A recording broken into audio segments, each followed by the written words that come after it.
نہ ہی مردوں سے کوئی مدد حاصل کی جا سکتی ہے اور نہ ہی مردوں سے کوئی دعا کی جا سکتی ہے، اور نہ ہی مردے جو ہیں وہ زندہ لوگوں کے مددگار ہیں۔ یہ اس طرح کی آیتیں ہم انہیں بے شمار دکھا سکتے ہیں، اور نہ ہی کوئی ایسی آیت ملتی ہے جس میں یہ لکھا ہو کہ جو پتھر ہیں وہ بھی ہمارے مستقبل کا ہمیں پتہ بتا سکتے ہیں،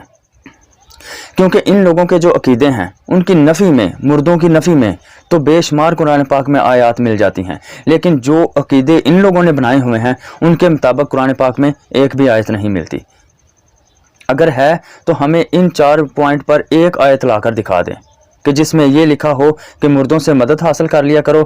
قبروں کو سجدہ کر لیا کرو، پتھروں سے اپنا مستقبل حال پوچھ لیا کرو، اور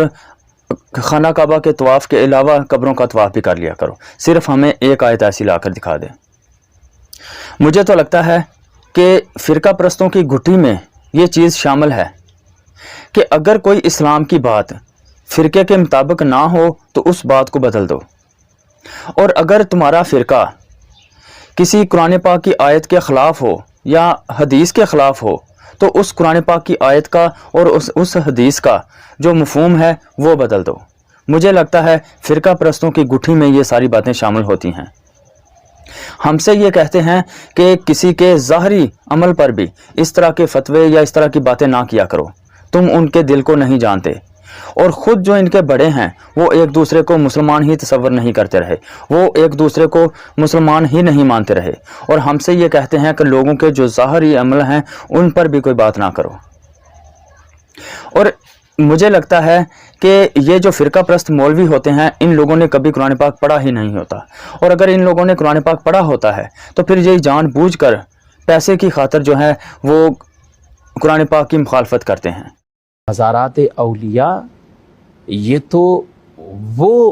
جگہیں برکت والی ہیں کہ جہاں سے لوگ تلاوتیں، ذکر، درود، نعتیں پڑھ کر اپنے دلوں کو سکون پہنچاتے ہیں، اور یہ غرض لے کر وہاں حاضری دیتے ہیں کہ یہ ہمارے لیے ایک وسیلہ بن جائیں گے۔ دینے والی ذات اللہ تعالیٰ کی ہے، رب نہ چاہے تو ایک ذرہ بھی ادھر سے ادھر نہیں ہوگا، یہ دیں گے، یہ ہمارے لیے ایک ذریعہ بن جائیں گے، وسیلہ بن جائیں گے، اللہ سے لے کر ہمیں دیں گے، اللہ سے لے کر ہمیں دیں گے۔ اس کو دوسرے لفظوں میں یہ کہیں گے، اللہ سے لے کر ہمیں دیں گے۔ قرآن پاک میں یہ کہاں لکھا ہوا ہے کہ جو مردے ہیں وہ اللہ تعالیٰ سے ہمیں کچھ لے کر دیتے ہیں؟ یہ قرآن پاک میں کہاں لکھا ہوا ہے کہ مردے جو ہیں وہ اللہ تعالیٰ کے آگے ہمارے سفارشی ہیں؟ یہ کہاں سے قرآن پاک پڑھتے ہیں؟ یہ ان لوگوں نے عقائد کہاں سے لیے ہیں؟ ہمیں تو پورے قرآن پاک میں اس طرح کی ایک بھی آیت نہیں ملی کہ جس میں یہ لکھا ہو کہ مردے جو ہیں وہ تمہارے سفارشی ہیں، جس میں یہ لکھا ہو کہ مردے جو ہیں وہ اللہ تعالیٰ سے زندہ لوگوں کو چیزیں لے کر دیتے ہیں، یا مردے جو ہیں وہ ہمیں اللہ تعالیٰ سے کوئی چیز لے کر دیتے ہیں۔ یہ تو پورے قرآن پاک میں ہمیں تو ایک بھی آیت ایسی نہیں ملی، تو پھر ان لوگوں نے یہ عقائد کہاں سے بنائے ہوئے ہیں؟ مجھے لگتا ہے یا تو یہ قرآن پاک پڑھتے ہی نہیں، اور اگر پڑھتے ہیں تو یہ پیسے کی خاطر اس پر عمل نہیں کرتے، اس کے مخالف چلتے ہیں۔